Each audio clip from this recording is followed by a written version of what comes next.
Bonjour et bienvenue à Radio Éphémère du Vieux-Hall, saison 2, épisode 5, enregistré au marché du Vieux-Hall dans le Transistrock de Transistor Média. Jeudi 29 août, Radio Éphémère, c'est une série de balados qui s'intéresse à la relation entre Gatineau et la culture dans le sens très large. À mes côtés, Annie Cloutier, allô?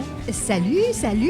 J'entends dans mes oreilles une voix qui ne m'est pas familière. Donc, ce n'est pas Patrick Guillotte, non. Ce n'est pas Marie-Hélène Fenêtre-Massad. C'est le seul et unique Phil Brown. Merci beaucoup, Annie. On garde le meilleur pour la fin, hein? C'est ce qu'on dit. C'est ce qu'on dit. Patrick? Oui. Merci de m'accueillir parmi vous. Très content d'être là aujourd'hui. Aujourd'hui, à l'émission, on vous entretient d'un sujet, le lien qui unit Gatineau au spectacle. Tout d'abord, au menu, une discussion autour de la place faite aux artistes émergents à Gatineau avec deux intervenants, Marie-Ève Fontaine, comédienne et porte-parole du Fâcheux Théâtre, ainsi que Tristan Arnaud, copropriétaire du Minotaure et du Petit Chicago. Et dans la deuxième discussion, on parle humour et émergence avec Paul Martineau, propriétaire du Mardi Gras et actionnaire du Festival d'humour de Gatineau, ainsi qu'Éric Godreau, propriétaire du Troquet, qui vient nous livrer son amour pour le Vieux-Hall. Et aussi, comme à chaque semaine, nos collaborateurs habituels, il y a Camille Boutin, notre charmante recherchiste, qui viendra nous parler d'une première fois qu'elle a expérimenté cette semaine. Jean-Denis Scott viendra terminer l'émission avec sa chronique où il nous partagera vos réflexions. Phil Brown, quant à toi, tu nous partageras une chronique au sujet de l'humour et la censure. Oui, je prends des risques, aujourd'hui, Annie, et en préparant l'émission, tu me disais la même chose. Oui. Pour ta chronique aujourd'hui, tu y vas risquer là, un peu. Je me risque à des grandes réflexions sur le monde. Parce qu'aujourd'hui, je me trouve dans un état d'esprit particulier. Je suis très émue. Hein? C'est un jour de deuil pour moi. On enregistre déjà le dernier épisode de Radio Éphémère du Vieux-Hall pour 2019. C'est la fin d'un été merveilleux qui se pointe le bout du nez. Hein? Une finale spectaculaire. Mais on s'entend, hein? On n'est pas à plaindre. On enregistre cette émission dans un beau gros camion avec une équipe extraordinaire, avec les gens qui passent, les passants qui sont tous heureux de sortir de leur bureau climatisé pour venir sustenter leur faim au marché, hein, qui est juste devant nous. On a aussi une magnifique vue sur la fontaine de la place publique, mais aussi sur la Maison du Citoyen, un lieu de culture avec la bibliothèque, salle de spectacle, galerie d'art, mais aussi un lieu de démocratie avec l'hôtel de ville qu'elle abrite. On est ici, comme on dirait, au cœur de la cité. Je ne sais pas si c'est l'odeur de la rentrée scolaire qui me chatouille l'intellect, mais j'ai mis mes lunettes pour préparer cette chronique et je suis allée farfouiller dans ma bibliothèque très bien garnie que j'ai nommée Wikipédia pour faire ma petite pédante en vous parlant de nul autre qu'Aristote, un auteur très en vogue qui a écrit le best-seller La Politique, hein, une excellente lecture de plage que je vous recommande fortement, et dans lequel il a décrit la cité comme une communauté d'animaux politiques réunis par un choix de vie commune. Et moi, j'ai accroché sur le choix de vie commune. Pour moi, c'est directement ça que je vois puis que je veux voir quand je regarde ma ville. C'est ce choix-là qui est derrière à peu près tout ce que je fais dans la vie. J'ai envie de participer à la construction d'une cité.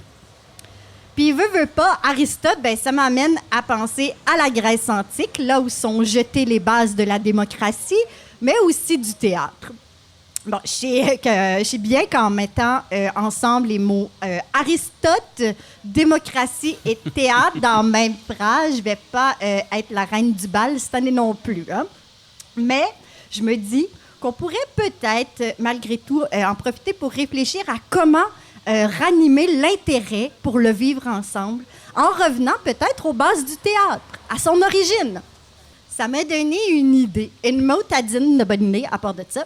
On va organiser des Dionysies. Hein? Qu'est-ce que c'est une bonne idée, n'est-ce pas? Et la foule est en délire. La foule en délire. On n'en revient pas à quel point mon idée est géniale. Pour ceux qui seraient peut-être pas familiers avec le concept de Dionysie, est-ce que tu étais familier avec le concept des Dionysies? Absolument pas, Annie. Je vais t'éclairer. Dis-moi en plus. Je vais t'éclairer. Dans le fond, les Dionysies, c'était des grandes fêtes religieuses à l'époque de la Grèce antique qui comprenaient entre autres des concours de poèmes tragiques qui étaient à l'origine, qui sont un peu à l'origine du théâtre. C'est excitant, n'est-ce pas? Ah oui, absolument. J'ai des frissons, Annie. Continue. Je sais que la religion, c'est peut-être pas un sujet très à la mode aujourd'hui, mais il faut dire que c'est pas n'importe quelle fête religieuse, c'est pas n'importe quelle religion. C'est une fête pour célébrer Dionysos, le dieu du vin et de l'excès. Come on, ça donne envie, ça donne envie. Un dieu au pied de qui on se prosterne parfois dans les toilettes du 4 jeudi, j'ai entendu dire, entre les branches. Donc, les Dionysies, c'était, comme je l'ai déjà dit, de grandes fêtes, mais où tous les citoyens se rassemblaient. Leur déplacement était même financé par l'État. Imaginez, hein? Tout le monde boit du vin.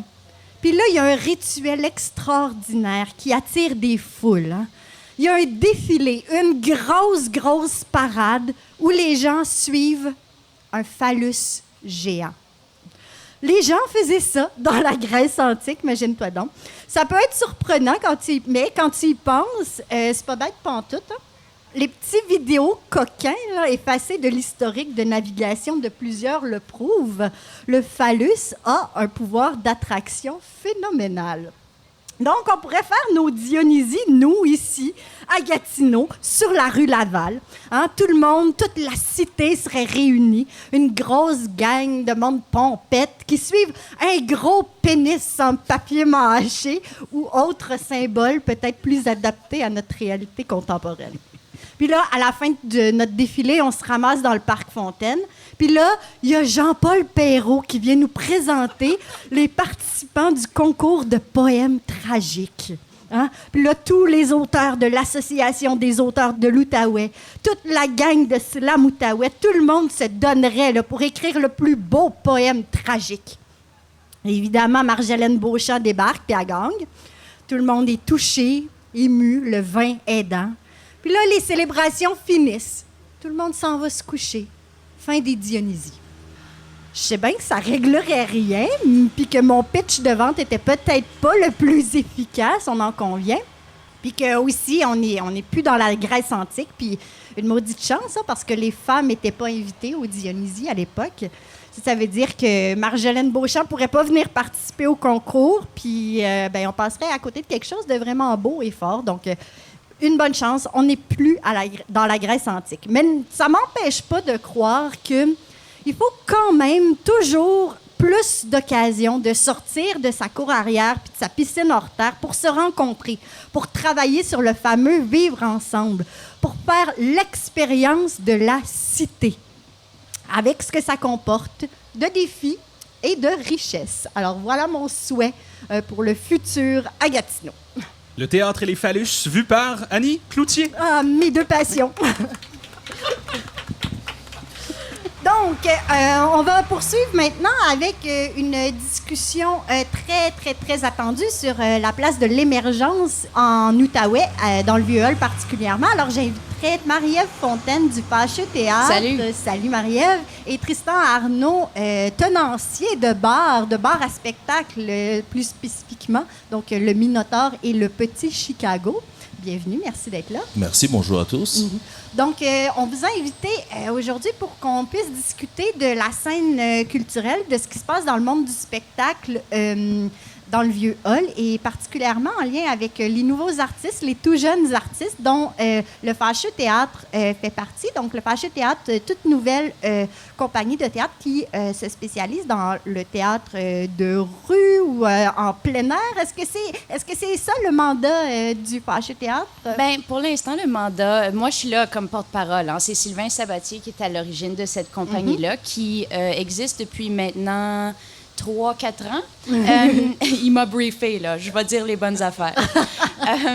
Fait qu'on a commencé il y a 4 ans. Moi, j'ai fait partie du projet pilote. Puis c'était un souhait à Sylvain de faire du théâtre classique.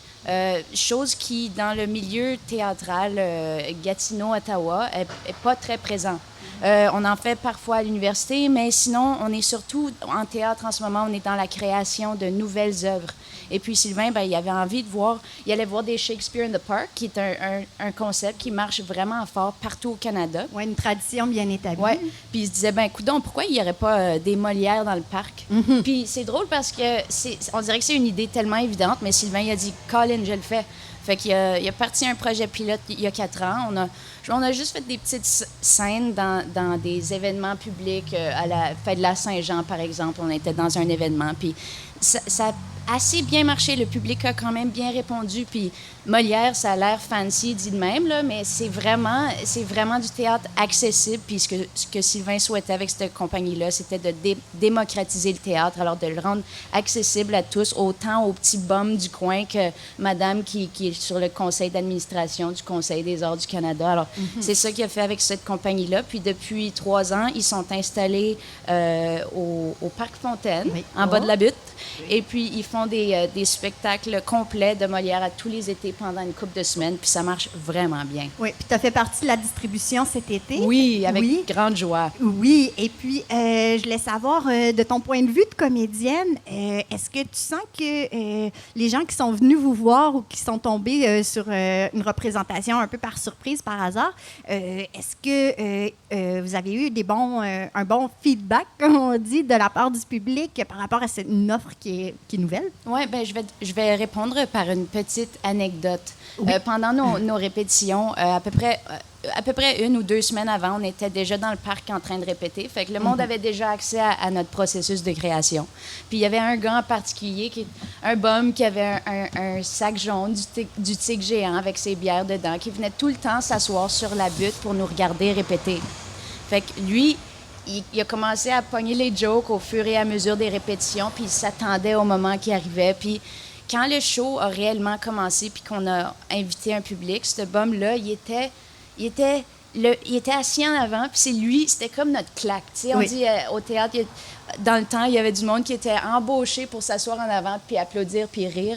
Puis lui, c'était comme notre claque. Puis à tous les shows, il amenait une coupe de bums différents, puis il venait nous donner le petit change qu'il y avait dans leur poche à la fin du show, parce que c'est gratuit, le Fâcheux Théâtre, toutes les pièces sont gratuites, mais on travaille on accepte les dons. Et puis, ils venaient nous donner leur petit change qui était dans leur poche. Fait qu'on a trouvé ça super cool qu'il y ait des petits bums assis juste à côté de monsieur bien habillé qui était là pour voir du Molière. Et alors, c'est intéressant de voir que ce concept-là du Fâcheux Théâtre de Molière dans le parc rassemble vraiment beaucoup les gens. Puis, je pense que c'est un des souhaits à Sylvain en partant cette compagnie-là qui a été exaucé, puis qu'on a trouvé ça assez beau. C'est un théâtre extérieur. Je sais qu'on accorde beaucoup d'importance à la salle, au décorum. Est-ce qu'il y a un défi là-dedans? Est-ce qu'il y a des distractions? Est-ce que c'est le même théâtre qu'on joue à l'extérieur? Non, pas en tout. Tu as raison d'aborder ça. Non, quand tu joues dehors, il y a tout le temps un risque de n'importe quoi peut arriver. Hein. Fait que faut que tu sois prête à recevoir ces balles-là au bon puis de les intégrer dans le spectacle. Puis il y a quelque chose là-dedans, je pense, qui est encore plus solidaire avec le public, dans le sens où on accepte encore plus les règles de la nature. Tu sais, un moment donné, il se met à pleuvoir, on distribue des parapluies, puis on check avec le public subtilement, on essaye de se gager, on continue-tu, on continue pas, on est ensemble là-dedans. Alors, il y a cet aspect-là de travailler dehors qui est vraiment unificateur puis très communautaire, qui est super intéressant. C'est sûr que ça vient avec son lot de défis, là. Je dis pas que travailler dehors, c'est nécessairement plus facile, mais il y a des choses là-dedans qui sont super intéressantes. Est-ce qu'un spectacle du Fâcheux pourrait être envisageable dans une salle? Est-ce que ça se pourrait que le Fâcheux se produise dans une salle, un de ces 4? Oui, le souhait du directeur artistique, ce serait qu'il y ait d'autres volets à la compagnie Le Fâcheux Théâtre. Alors, il a quasiment appelé ça Molière dans le parc, mais il a décidé d'appeler ça le Fâcheux Théâtre parce qu'il voulait se donner la flexibilité de peut-être faire des spectacles en salle. Et d'ailleurs, il va faire une carte blanche à l'espace René Provost en février sur une pièce il travaille sur l'adaptation d'une pièce de Marivaux. Alors, il explore différentes possibilités. Donc, on va voir le Fâcheux Théâtre en salle assez bientôt. Excellent, super. Donc, l'espace René Provost, qui est pour les artistes du théâtre un endroit vraiment pour expérimenter. Pour les artistes de la relève, c'est souvent là où on se produit pour la première fois. En théâtre. Par contre, en musique, la donne est un petit peu différente. Souvent, les artistes de la scène musicale font leurs premières armes et développent leur spectacle, leur premier spectacle dans les bars, dont le Petit Chicago, qui a été sur Promenade du Portage pendant combien d'années? 15 ans, un peu plus de 15 ans. Pendant 15 ans, qui est maintenant en jachère. Oui, on est en pause pour l'instant. Oui. On va revenir plus fort bientôt. Excellent. Est-ce qu'on peut avoir est-ce qu'on a un petit scoop sur l'avenir du Petit Chicago? Une date, une adresse, quelque chose, non? Je peux rien dire officiellement, on peut en parler après. OK. Mais à un micro, j'ai le droit de rien dire. Parfait, on va garder le secret. J'emporterai le secret dans ma tombe. Puis, il y a aussi le Minotaure, qui est l'autre bar où de nombreux spectacles musicaux ont lieu. Donc, j'imagine que ça fait partie de la ligne directrice puis du mandat des deux établissements que tu diriges. Quelle importance ça a pour toi d'offrir une scène à la relève musicale à Gatineau? Mais pour nous, c'est bien particulier parce qu'en fait, que ce soit le Petit Chicago, en tout cas le Petit Chicago à partir du moment où je l'ai repris, et puis le Minotaure dès le début, ça a toujours été des salles qui ont été créées pour avoir des spectacles. Oui. On n'aurait pas fait de bar juste pour avoir un bar. L'intérêt, c'était d'avoir des événements à l'intérieur. Pas forcément de la musique. On essaie d'intégrer quelquefois du théâtre. C'est très, très dur, du théâtre. Oui. J'ai essayé plein de fois, même au Fouet, j'ai essayé d'intégrer du théâtre. Les gens qui veulent voir un show, une personne en particulier, ils n'ont pas envie de... En tout cas, c'est dur. Oui. Ça se fait, là. On a réussi à faire quelques trucs intéressants, mais c'est pas mal difficile en général. Mais juste pour dire que c'était le but, et c'est toujours été le but du Minotaure et du Petit Chicago dans ces 12 dernières années. Et c'est quelque chose qui est très difficile à faire parce que dès qu'on essaye de faire une salle de spectacle, on veut que ce soit une salle de spectacle fun avec de l'alcool. Et très rapidement, on se retrouve tout simplement devant la réalité qui est qu'on n'est pas une salle de spectacle, on n'a pas de subvention, donc il faut surtout survivre. Oui. Et faire de l'argent. Et assez d'argent pour que la salle continue. Donc, tout ça pour dire, désolé de parler d'argent dès le début. Hein, tellement une réalité quotidienne. C'est le nerf de la guerre, c'est le nerf de la guerre. Donc, il faut penser à ça. Et donc, quand des gens m'approchent, etc., il faut toujours qu'un spectacle doit au moins ne pas faire perdre de l'argent à la place ou la mettre en endroit qui déjà ne fait pas tant d'argent. Et puis, on peut tester des choses comme un dimanche, un mercredi, un jour de semaine par exemple. C'est souvent là qu'on va donner la chance à des gens d'essayer quelque chose. Sinon, pour les spectacles en général, évidemment, la porte d'entrée le plus simple, c'est les premières parties. On fait venir un artiste connu et puis on met des artistes locaux, moins connus, émergents avant. On a même essayé après, quelquefois, pour revenir à l'expérience du Fouet. Dans les premières années du Fouet, on a essayé de faire venir les plus gros artistes en avant-dernière partie de la soirée. Et puis on terminait. Le headliner était en fait des gens plus de la région ou des gens un peu moins connus. Je ne sais pas à quel point tu participes à la programmation des spectacles. Je sais que vous avez une perle dans votre équipe, Philippe Roy, qui... c'est vite dit, ça. Non, mais... Moi, je le côtoie tous les jours. Vu de l'extérieur, on a l'impression... je pense que vous êtes en train de devenir une référence, non seulement ici, mais à travers la province. Vous avez des artistes qui... encore là, je ne sais pas si c'est Phil qui s'occupe de la programmation entière, mais il y a le flair de faire « Ah, cette personne-là, éventuellement, va devenir quelqu'un, on va le recevoir à ce point-ci. » Mais il y a aussi... une facilité d'aller chercher des artistes comme Marjo. Je ne sais pas comment ça s'explique. Ben, on essaye plein de choses tout le temps.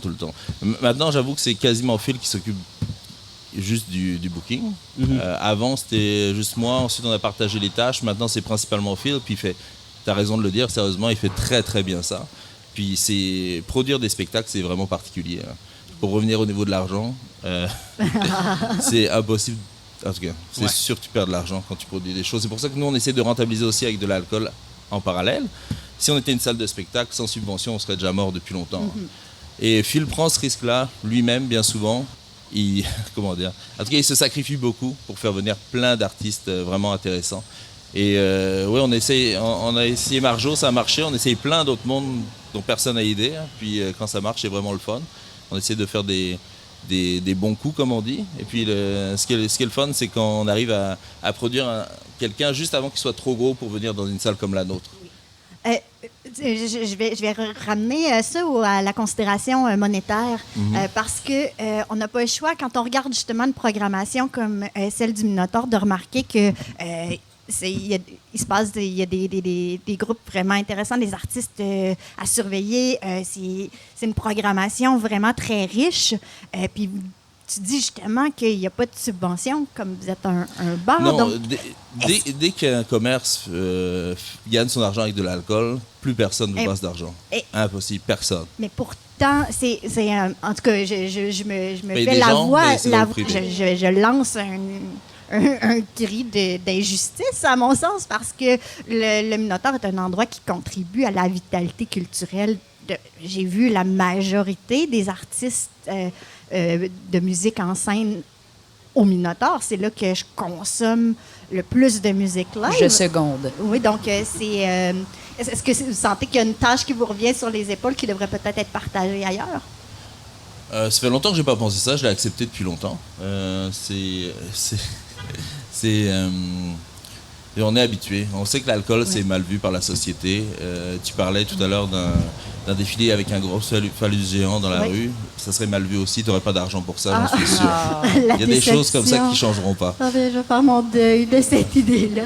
Mais je vais terminer en vous, premièrement, remerciant tous les deux, puis en soulignant le travail important que fait les établissements comme le Minotaure pour la vitalité culturelle et comme le Fâcheux Théâtre qui a pris le pari de s'installer dans un quartier qui, a priori, pourrait ne pas sembler approprié pour du théâtre classique. Mais qui l'est hautement.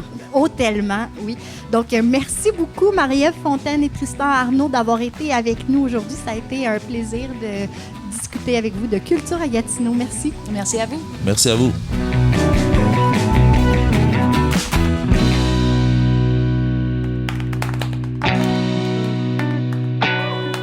Donc, mon nouveau co-animateur aujourd'hui, on ne se connaissait pas avant de partager le micro aujourd'hui, mais j'ai appris à travers les branches que tu es humoriste. Oui, entre autres, je suis aussi animateur de food truck de la radio, Annie.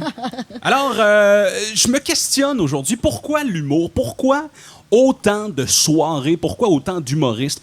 Pourquoi Peter McLeod sold out 5 soirs en Outaouais? Bonne question. C'est une bonne question. L'humour est omniprésent. À la radio, à la télé, dans les feux journaux. Chaque année, plus de 3000 spectacles d'humour sont donnés à travers la province. Le Québec compte maintenant 2 comedy clubs. Le Québécois moyen a soif d'humour, évidemment. D'humour rodé, d'humour mis en scène, certes, mais aussi soif de relève. Le Vieux Hall n'a rien à envier à la métropole de l'humour où les règles de 3 et les toc-toc-toc s'entendent à tous les coins de rue. La preuve, voici une semaine en humour dans le Vieux Hall et ses régions avoisinantes. Le samedi soir, c'est la soirée Humour au Troquet animée par Mick Dallaire. Le dimanche, c'est le Open Mic du Minotaure. Les mardis, c'est le Mardi pour rire au Chelsea Pub. Et les mercredis, non pas une, mais 2 soirées d'humour. Une au Mercredi de l'humour au Mardi Gras et une... le Open Mic du MEX à Cantley. Oui, de l'humour à Cantley. Mais pourquoi autant d'humour? Sommes-nous tristes? Sommes-nous en dépression constante? Peut-être. C'est pourquoi prendre des médicaments quand on peut prescrire une bonne vieille joke de pète? Certains diront que le marché est saturé. Je ne crois pas. Plus il y a d'humoristes, plus il y a de bons humoristes, selon moi. Le contraire est aussi vrai, mais concentrons-nous sur le positif. Bon. Évidemment, cela dit, je dois faire mon coming out. Comme tu l'as dit en début de chronique, je prêche pour ma paroisse. Je suis un artisan de la blague, un aspirant humoriste. Et bien qu'on assiste au golden age du ha-ha, exercer ce métier de funambule devient de plus en plus risqué. Pourquoi? Parce que les humoristes ont maintenant une liste de sujets à éviter. Hein? Les tragédies, la religion, l'orientation sexuelle, la mort, j'en passe. Plus le droit de parler de ces sujets-là. Je veux un spectacle sur mesure qui me convient. Pas facile la vie d'artiste, vous allez me dire, mais c'est vrai. Être humoriste en 2019, c'est pas chose simple. Ce qui m'apporte à ma prochaine question, est-ce qu'on a le droit de rire de tout? On ouvre les lignes. Peut-être, je t'ai pas averti, mais t'en penses quoi de ça? Moi, je crois que oui. Okay. Je crois que c'est possible de rire de tout. C'est dans la façon de faire, peut-être? Ben, c'est ce qu'on dit souvent, mais encore là, je pense que ça dépend toujours du public auquel on s'adresse. Moi, je crois qu'on peut rire de tout. Mais Pas facile, la question, c'est une grosse question, parce une question aussi de deuxième degré, d'ironie, à savoir, il faut que la posture de l'humoriste soit claire par rapport au sujet délicat qu'il aborde. Moi, je suis d'avis qu'on peut rire de tout, Annie, absolument tout, sans exception. Si l'intention est de faire rire, go for it, champion. Mais, évidemment, mon opinion fait pas consensus, j'en suis conscient et c'est bien correct. Peut-être que nous sommes dans le golden age de l'humour, dans un baby-boom de soirées d'humour. Peut-être que vous avez même une cousine, un frère ou un mononcle qui veut tenter sa chance sur les planches. Et peut-être qu'il y a saturation du marché. Par contre, je suis persuadé que si on limite les humoristes dans leur contenu, l'humour en écopera. Imaginez, Annie, un monde sans jazz, sans rap ou sans country. Imaginez un monde où seule la pop avait lieu d'être. Soyons inclusifs, rions de tout, rions de tous. Avec plaisir, on rit et on rira encore longtemps. Alors, pour la discussion numéro 2 autour de la table, Éric Gaudreault, propriétaire du Troquet, et j'ai dit autour de la table, mais Paul Martineau du Mardi Gras et actionnaire du Festival d'humour de Gatineau est au téléphone. Bonjour Éric, bonjour Paul. Bonjour. Salut. Alors, on a décidé de parler humour pour cette deuxième partie de l'émission. On a parlé d'émergence en première partie. J'aimerais d'abord débuter avec Paul. Paul, retournons dans ton jeune temps, quand tu grisonnais un petit peu moins, que tu étais chum avec Patrick Groux. Vous avez décidé de partir, je pense que c'est la première soirée dans le Vieux-Hall, c'est ça, au Mardi Gras? Oui, dans ce temps-là, ça s'appelait la Turlute. Donc, on parle de 1999. Une mèche de ça. Mais oui, en effet, c'est Pat qui m'avait approché avec son idée de soirée d'humour. À cette époque-là, on trouvait ça très original, très différent. Puis d'ailleurs, il y avait quelques places au Québec qui en faisaient. Donc, nous, on faisait partie des bars qui commençaient justement. Puis on a commencé ça en 99 avec un grand succès. Puis depuis ce temps-là, encore aujourd'hui, 21 ans plus tard, on présente des soirées d'humour au Mardi Gras. Vous avez eu la chance d'accueillir des grands comme animateurs. Vous avez, les Phil Laprise, Louis-José Hood. Louis-José Hood, Mike Ward, Pierre Hébert, Phil Laprise. Oh, tu peux les nommer pas mal. J.D. Stamp, on en a eu plusieurs. Fait que tu as quand même eu la chance de voir le milieu de l'humour évoluer. Là, en ce moment, on assiste à une espèce de golden age de l'humour. Il y a des soirées un peu partout. Penses-tu qu'on est dans le top du milieu de l'humour en ce moment, ou ça se passait plus dans les années 90, selon toi? Oh, ça, c'est... Pour moi, ça, c'est très difficile à dire parce qu'on a eu un high, si on veut, dans début 2000. Ça a descendu un peu, mais nous, on a su s'adapter en changeant la soirée. Au lieu des mardis d'humour, c'est devenu les mercredis. Au lieu de commencer à 9h, on a commencé à 8h. Puis après ça, là, l'humour, comme qu'on le sait, là, c'est très populaire. Il y a beaucoup d'humoristes. Même que le prix, je pense, pour aller voir un humoriste, des fois, surpasse le prix pour aller voir un spectacle, là, donc un show de musique. Là. Donc, oui, je pense que c'est dans un high, mais je pense pas que c'est dans le pic. Éric, j'aimerais que tu te joignes à la discussion parce que toi, tu fais partie des gens dans le Vieux-Hall qui programment des spectacles, qui en produisent au Troquet, t'encourages la relève. Ça part de où, ce vouloir-là d'encourager la relève? Ça part du départ du Troquet. J'ai toujours voulu avoir des activités culturelles. Puis je me souviens aussi de t'avoir lâché un coup de fil, Paul, pour te demander, dans les premiers temps où je voulais faire une soirée d'humour également, on voulait faire quelque chose de plus original, pas original, mais de peu plus flyé. On voulait jouer avec des jeunes humoristes qui essayaient des choses moins conventionnelles. Pour la relève, oui. Exactement. Puis Paul avait toujours été un super bon joueur. Il nous a toujours bien aidé de notre côté. Puis c'est ce qu'on veut essayer de faire, c'est toujours donner un tremplin aux gens. En fait, les humoristes ont besoin des endroits pour expérimenter, essayer leurs affaires. Puis je pense même que j'en connais un là, qui a commencé, même un de ses premiers shows au Troquet, peut-être, avec le micro. Là. Il y en a plusieurs qui ont commencé là, en fait. Profitons-en pour justement parler de cette nouvelle soirée qui aura lieu au Troquet les samedis. C'est animé par Mick Dallaire, un humoriste natif de la région qui est maintenant à Montréal. Dans la chronique un peu plus tôt, j'en ai parlé. Bon, nouvelle soirée au Troquet. Il y a un open mic au Minotaur. Il y a maintenant des shows au Chelsea Pub. Paul, tu es un des premiers. Est-ce que c'est une menace? Est-ce que c'est complémentaire d'avoir plein d'autres soirées comme ça dans le Vieux-Hall? Il y a une demande pour, donc c'est pas une menace comme telle. Je veux dire, il y en a plusieurs qui l'ont fait, qui ont réussi, qui demeurent toujours. Il y en a qui en font une fois par mois. On encourage ça. C'est certain que si tout le monde aurait décidé, hey, on fait ça le mercredi soir aussi, qu'on se compétitionne un l'autre, ça pourrait être dérangeant un peu.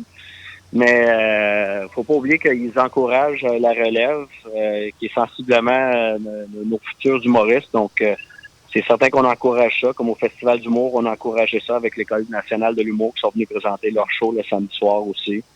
Nous autres, d'habitude, le premier humoriste de la soirée, d'habitude, c'est quelqu'un de la relève, quelqu'un qui est sorti de l'École nationale ou quelqu'un qui veut juste se lancer dans le domaine. Bon, évidemment, je pense qu'on l'a prouvé, on n'a rien à envier à Montréal, on n'a rien à envier à la grande métropole de l'humour. À quand un comedy club dans le Vieux Hall, messieurs? Si on se partage toute la tarte de même, je pense que c'est une belle façon de donner un peu d'amour à tout le monde. Ouais. Oui, parce que c'est ce que j'allais dire. Comme Paul dit, la tarte étant la tarte qu'elle est à Gatineau, c'est certain que s'il y avait un comedy club, probablement que les nécessités des autres soirées ne seraient pas nécessairement nécessaires, c'est certain. Paul Martineau, du Mardi Gras, as-tu quelque chose à ajouter avant de finir ta commande de bouteilles à la SAQ? On entend encore les bouteilles derrière. Non, juste si je peux faire ma petite plug, nous, on est de retour mercredi le 2 octobre avec notre 21e saison. Merci beaucoup, Paul. Ça fait plaisir. Bonne journée. Bye, Eric. Merci. Bye, Paul. Éric, tu voulais aussi saluer quelqu'un d'autre dans le milieu. Je voulais faire peut-être un clin d'œil à Claude Desjardins, qui avait travaillé fort avec moi aussi au Troquet il y a quelques années pour faire justement des soirées d'humour. Maintenant, je pense qu'il continue dans les Laurentides. Pendant longtemps, il faisait la navette Laurentide-Gatineau les samedis pour les shows. Il travaillait très fort. C'est souvent des fois difficile de faire sortir le vote. Surtout, je pense, on faisait des soirées d'humour des fois en février, là, où il y avait une tempête de neige. On avait 2 humoristes zéro connus. Mais par contre, les gens qui étaient là avaient des soirées extraordinaires. Là. Ces gens-là, souvent, bon, savent nous faire rire, ça c'est certain. Je ne sais pas si tu as eu la chance de te prononcer là-dessus un peu plus tôt en terminant. Là. Est-ce que si tu avais à comparer le milieu en ce moment, la précarité du métier, ou selon toi, quelle décennie a été la meilleure pour les humoristes? Bien, moi, je suis un peu d'accord avec toi. Je pense qu'on est dans le Golden Age. Là. C'est partout, le Netflix. Là. Encore Dave Chappelle hier qui fait parler de tout le monde avec son nouveau spécial qui est sorti sur Internet aujourd'hui. C'est juste de ça qu'on parle. Au Québec, je veux dire, les salles sont remplies par les humoristes. Il y a des festivals, bon. Donc, moi, je pense qu'on est dans le Golden Age. À chaque année, il y a toujours des nouvelles cohortes d'étudiants qui sortent de l'École de l'humour. Donc, je crois qu'on aura pour longtemps de bien aimer rire au Québec. Là. En effet. Moi, j'ai une question pour mon co-animateur. Phil, tu es un de ces humoristes de la relève. J'aimerais ça que tu me parles un peu de comment tu trouves la réalité pour les humoristes de la relève à Gatineau. Est-ce que tu vas avoir besoin de t'exporter toi aussi? J'ai eu peur, Annie. Je pensais que tu allais dire j'aimerais ça que tu nous racontes une joke. C'est le pire cauchemar. Je ferai jamais ça. Je ferai jamais ça, inquiète pas. Est-ce que je devrais m'exporter? Je pense que en ce moment, là, je me suis lancé le défi de devenir le premier humoriste de Gatineau et de percer en restant ici parce que j'ai des opportunités intéressantes. J'ai eu la chance de jouer au Troquet. Je joue un peu partout dans le Vieux-Hall. J'ai une famille ici, j'ai une maison. Mes amis sont ici. J'aimerais rester ici. Est-ce que ce sera possible? On verra. Jusqu'à présent, ça se passe quand même bien. Je pense que c'est possible avec les réseaux sociaux. Honnêtement, je pense que si tu es actif sur les réseaux sociaux, d'autres humoristes ont fait leurs preuves. C'est comme ça qu'ils remplissent leur salle. Tu n'as pas nécessairement besoin, si tu as des contacts, d'être à Montréal. D'accord. Puis le public de l'Outaouais est au rendez-vous? Le public de l'Outaouais est au rendez-vous. La preuve, l'offre est là. Alors, je pense que c'est très possible. Et j'irai d'ailleurs faire un tour à la soirée du Troquet. Mais j'espère que Mick t'invite, oui. mais c'est souvent ça qu'on entend. Je sais pas, je sais que c'est cliché aux artistes de dire que c'est donc bien merveilleux, mais moi, des quelques humoristes que j'ai connus, que j'ai eu la chance de côtoyer, qui venaient au Troquet, avec qui on avait des discussions bien franches, ils adorent le public de l'Outaouais ou de Gatineau. Les gens ils ont une bonne écoute. Les gens aiment rire, sont pas trop sérieux dans leur approche. Ils peuvent se permettre beaucoup de choses qui... ce qui est le fun pour eux autres, c'est qu'il y a souvent cette dualité là, au Québec, l'humour Montréal et puis l'humour région. Là. Tandis qu'à Gatineau, pour eux autres, je pense que il y a une certaine ouverture. Ils peuvent jouer dans les deux dalles. Il y a moins de... C'est moins juste urbain ou juste tel autre type d'humour. Donc, à chaque fois, souvent, en tout cas, j'entends souvent parler des humoristes dire que les gens ont une bonne écoute et puis aiment bien rire aussi. Bien, je pense souvent à l'Outaouais en termes d'une région où culturellement tout est à construire. Puis j'ai l'impression que ça peut être intéressant. C'est aussi ce qui est intéressant intéressant au niveau de l'humour, c'est qu'il y a de l'espace pour développer des nouvelles idées, des nouveaux projets qui sont différents de ce qu'on trouve, par exemple, à Montréal ou sur les plus grandes scènes. Donc, il y a moyen de développer, il y a de l'espace pour développer quelque chose, un produit unique, puis... Tu parlais de la générosité du public gatinois, tu parlais de l'écoute. On m'a aussi dit que c'est peut-être lié au fait que ce soit une ville de fonctionnaires. Tu penses quoi de ça? J'ai une longue opinion sur le fait qu'on est une ville de fonctionnaires. Je pense qu'on est une ville de gens là, qui ont différents travails. Ils sont peut-être habitués d'être justement en rang et d'écouter. C'est ça le clin d'œil qu'on fait. Mais ceci étant dit, non, moi je pense que les gens, justement, ont une certaine culture, une certaine intelligence, une certaine vitalité ici qui est intéressante. On sent une jeunesse. Moi, je me rappelle les soirées d'humour lors des festivals du Grand Rire qui ont eu le Grand Rire Bleu de Québec, là, qui a fait une incursion à Gatineau quelques années dans le centre-ville. C'était vraiment trippant. Les gens aimaient ça, les familles. Tout. Je me rappelle d'avoir vu le Réal Bellan juste ici, là, où on se retrouve aujourd'hui. Écoute, avec mon enfant et ma femme enceinte, et puis c'était plein, c'était plein de monde, c'était bien trippant, on a bien ri. Puis c'est toujours des soirées où tu sors de là relaxé. Donc l'humour, je pense que ça, justement, oui, vu qu'on travaille très fort le 9 à 5 et qu'on a une vie plus conventionnelle, on aime bien arriver le vendredi, le samedi, le jeudi, le mercredi, il y en a tous les soirs, maintenant les soirées du monde, de lâcher son lousse et puis de se laisser, justement, oublier nos soucis. Éric Gaudreault, propriétaire du Troquet, merci beaucoup d'avoir pris le temps de nous jaser. Et avant de te laisser partir, pour clore la saison de Radio Éphémère dans le Vieux Hall, tu as décidé de nous préparer un hymne à l'amour du Vieux Hall. Un grand amant du Vieux Hall. Je suis depuis de longues années un amoureux du Vieux Hall. J'aime le Vieux Hall. Écoute, pour la petite histoire, là, ma mère me faisait garder sur le boulevard Maisonneuve. J'étais très, très, très jeune. Et puis, je me suis stationné de moi-même là, en conduisant ma propre voiture dans le Vieux Hall. Je conduisais la voiture de ma mère, une Pony de Hyundai. OK, donc on peut voir là, que mon amour du Vieux Hall est lointain. Je sors mon petit papier parce que j'ai su... ça fait plusieurs semaines qu'on m'a dit de préparer ce texte-là. Donc, je voulais... quand même avoir quelques rappels. OK, j'y vais avec ça. Là. Mais en fait, ce que je préfère là, du Vieux Hall, et depuis toujours et de loin, c'est le monde. OK, le monde, le vrai. Il y a toutes sortes de monde dans les vrais vieux de la vieille du Vieux Hall. Là. Il y a les phonés, il y a les chicks, il y a les amis de la chick, il y a le boy toy, il y a les chums du boy toy, il y a les playboys, puis il y a la soul. Écoutez, mais son équivalent, le sou, est aussi présent. Là. Ne vous en faites pas pour ça. Et puis, vous savez qu'il y en a plein d'autres. Je ne voudrais pas lister la liste habituelle des clichés, les fonctionnaires, les ci, les ça. Je l'ai déjà fait justement un peu trop. Moi, je trouve que dans l'imaginaire collectif, les Soulons représentent trop les vrais du Vieux Hall, les usagers, qu'importe l'heure. Justement, je ne veux pas vous parler, encore une fois, des trop abusifs sur le shooter. On a une bad rep, le monde des bars. J'ai vu ça l'hiver dernier lors du débat 3 heures du matin à Hall. On n'est pas du bon monde d'un bar, puis rendu bien tard, on est des hooligans, loups-garous, zombies, assoiffés de shooter. Ou de IPA, là, si on a une barbe ou un tatou. Sans parler, les amis, de la peur de l'anglais. Come on, guys, really? Je ne ferai pas... vu qu'on avait une petite section humour, je suis désolé, j'ai fait un jeu de mots vraiment... Je l'annonce, fait qu'il va être encore pire. J'ai déjà hâte. Je ne ferai pas comme l'Autriche et je ne mettrai pas ma tête dans une fable. C'est vrai, il y a des excessifs. Mais combien versus les vrais, les vieux de la vieille du VH? Sérieusement, il y a bien plus de bon monde ici au pied carré que dans des centres d'achat fraîchement rénovés en crissant des commerces locaux dehors. J'ai vu bien plus de sourires, de caresses, de high-five que de tapes à la gueule et d'injures. La vibe du VH, on la retrouve parce qu'il y a une base. Il y a une base qui est là, les vrais de vrais, les vieux de la vieille, du Vieux Hall. Vous savez vous êtes qui. C'est ceux qui ont pris soin de la fille qui a perdu ses clés. C'est ceux qui ont remis au barman le iPhone trouvé sur une chaise. Imaginez tous les couples, tous les projets, les idées de fous qui seront nés ici. Il y en a pas mal plus que de coups de skateboard, laissez-moi vous dire. C'est un quartier qui ne veut pas mourir. On l'a brûlé, on l'a rebrûlé, on le brûle encore aujourd'hui. On a repoussé ses résidents, on l'a traité de laide. Elle, excusez-moi, mais elle s'en calisse. Comme les vrais, les vieux de la vieille, vous vous reconnaissez.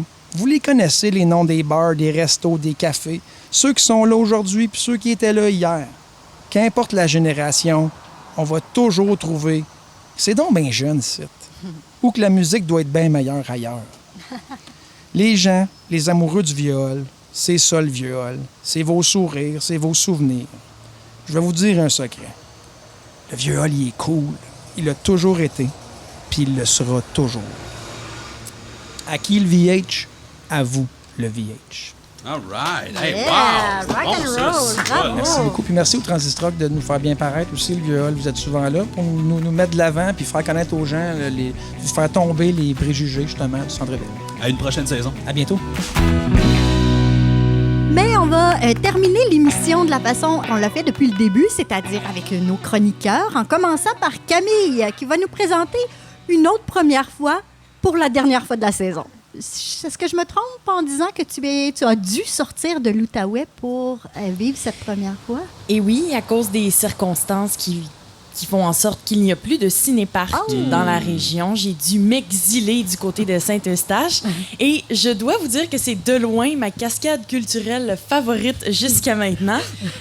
Parfois, je fais juste y repenser à cette soirée-là, puis je suis aussi excitée qu'un enfant à Noël de ce souvenir-là. Mais ça devrait pas, parce que ça a été toute une aventure. Je vous explique. Je finissais de travailler à 6 heures et le film commençait au soleil couchant, comme il était si bien indiqué sur leur site Internet archaïque. J'avais donc calculé que ça me laissait environ 2h55 minutes pour me rendre à Saint-Eustache, dans le charmant cinéparc juste à côté du marché aux puces de mon enfance, où on allait ironiquement, je dois dire, parce qu'on n'achetait jamais rien. Je pense qu'on y allait juste pour rire des gens. 2h55, c'est en masse, je me suis dit, mais non, haha. En allant mettre du gaz, j'ai retiré 10 $ pour payer mon billet parce que non, le cinéparc Matters n'est pas encore arrivé dans les années 2000 et les employés ne prennent que le cash. J'arrive, je fais la file pendant 1 kilomètre, je suis de bonne humeur, j'ai hâte de voir le film. Et arrivé tout près de la gate, le petit gars de 14 ans qui me dirige me demande de sortir mes sous d'avance, ce qui est tout à fait correct. Or, je ne trouve plus mon 10 $. Oh non! En fait, je réalise que le gars de la station-service ne m'a jamais donné mon 10 $. Pas grave, je vais me stationner, aller retirer à la cantine à l'intérieur du cinéparc, revenir payer. Mais non. Le petit gars de 14 ans me dit qu'il peut pas me laisser rentrer. Je rage. Je fouille dans mes choses, j'ai jamais d'argent comptant sur moi, même pas un 25 cents, j'ai rien. Mais je trouve 5 $. Je crie de joie, rendant bien mal à l'aise mon jeune ami de 14 ans. Mais il me manque quand même $1, hein, parce que le mardi, même si ça coûte moins cher, c'est 6 $. Puis même si t'as 5, ben faut que t'aies 6. Je décide d'user d'intelligence. Je me penche vers le petit garçon et je lui dis « As-tu $1 à me prêter? Si tu me prêtes $1, je vais aller en retirer 10 puis je te le donne au complet. No way que je vais faire un détour de 15 km pour aller retirer des sous. Je suis prête à tout. » Lui de me répondre « J'ai pas le droit de faire ça, madame. » Ouch. OK. Je passe sur une chire, mes pneus crissent dans la petite gravelle, il y a un nuage de poussière qui lève, je pars vers le dépanneur le plus près pour retirer mon maudit 10 $. Bon, ça s'est pas vraiment passé comme ça. Il y avait des familles, il y avait des voitures, je suis partie très lentement. Mais l'image que ça fait dans ma tête, c'était très badass, puis j'avais envie de la partager avec vous. Donc, je fais ce que j'ai à faire, non pas sans sacrer au passage. Il est 8h55. Mon ami qui m'attend au cinéparc depuis 8h15 me dit que le film est commencé. Je sacre encore. Au moins, quand je suis revenue, la file était terminée. Donc, je suis allée rejoindre mon ami dans sa voiture, 4e rangée en avant pour le premier film, Hobbs et Shaw, un film d'action de la bannière Rapide et dangereux, je crois. Juste assez niaiseux pour que ça me plaise beaucoup. C'est mon genre de film, je l'avoue. Donc, après le film, que j'ai beaucoup apprécié, mon ami me propose de rester pour le 2e, ce qui remplit mon cœur de joie. Parce que c'était Histoire de jouets, le dernier. Ouh là Et là. oui, je suis le genre de personne qui écoute Histoire de jouets à 10h30 le soir. Tous ceux qui me connaissent savent à quel point j'affectionne les films d'enfants, Pixar et Disney sont mes meilleurs amis, puis on va se le dire. Mon Dieu que ça fait du bien de chanter « You've got a friend in me » à tue-tête, après autant de péripéties, après une soirée de marde, tout en faisant bien honte à la charmante personne qui a si gentiment accepté de m'accompagner au cinéparc alors que lui travaille le lendemain. En terminant, j'ai toujours un peu jugé les gens qui font des choses pas super catholiques pendant les films, mais en rétrospective, je les comprends un peu. Je me dédouane ici, je n'ai rien fait de gênant. Mais c'est vrai que c'est bizarre, le cinéparc, parce que tu es stationné avec au moins 200 autres inconnus qui peuvent très bien te voir là, par les fenêtres de ta petite qui a rando. Mais tu te sens vraiment seul au monde avec la personne avec qui tu es assise. Tu partages ce moment-là, puis c'est vraiment le fun. Il y a juste les cristaux de lumière à break de la voiture d'en avant pour te rappeler que, ben non, t'es pas tout seul. Bref, malgré tout, j'ai vraiment adoré mon expérience, puis je suis un peu triste de ne pas avoir découvert cette activité-là plus tôt. Je pense que plusieurs de mes soirées d'adolescence auraient été bien plus réussies si je les avais passées au cinéparc. Mais vous pouvez être certain que je vais aller user mes batteries de char à la corde pour des siècles, amen. Ah, merci Camille, merci.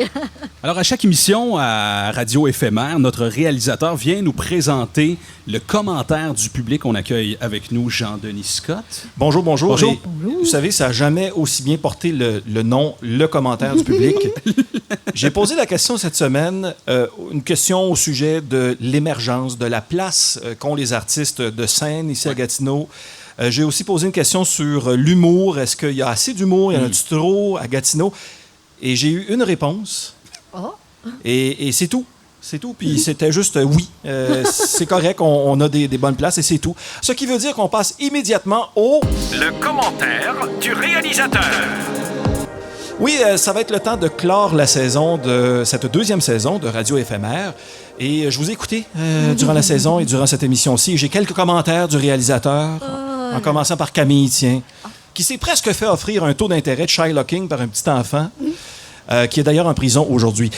Pauvre Camille aussi, qui est un peu prise entre deux eaux, trop jeune pour traîner autre chose que de l'argent en plastique sur elle, mais qui se fait appeler madame par un gentil petit chérubin. Alors, je compatis, Camille. Phil Brown, bravo. Bravo à toi. Phil Brown de l'iPhone 6S a sauvé l'émission aujourd'hui. C'était le seul téléphone doté d'une prise d'écouteur parce que les autres étaient toutes trop modernes.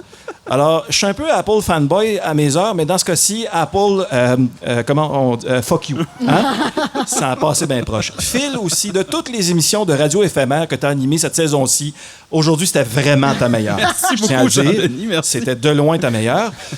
Pendant l'émission, on a parlé de Philippe Roy du Minotaure et tu l'as présenté comme étant une perle. Il m'a appelé tout de suite après que tu l'as appelé une perle et que tout le monde riait de ça. Je pensais que c'était pour faire une plainte, mais finalement, il m'appelait pour rire lui aussi du fait que tu l'as appelé une perle. Bon.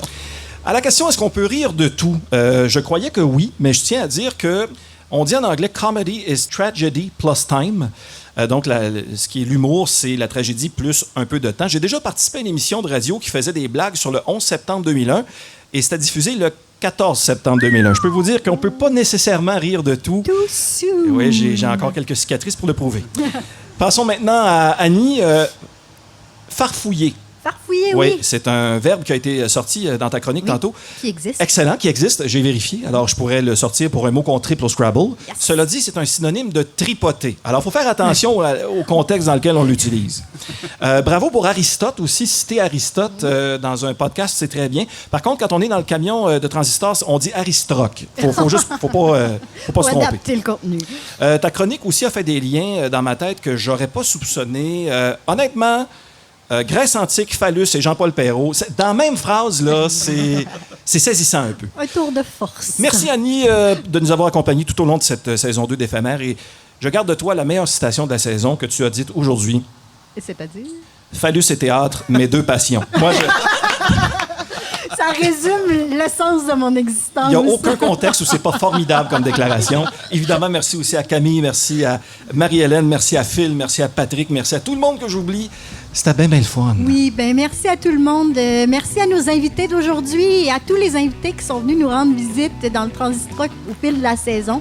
Ça a été un bonheur de réfléchir, de discuter de la réalité culturelle à Gatineau. Merci à l'équipe de Transistor Média de nous permettre d'avoir autant de plaisir au cours d'un mois d'août 2019. Merci beaucoup, puis qui sait, peut-être à l'année prochaine. Souhaitons-le.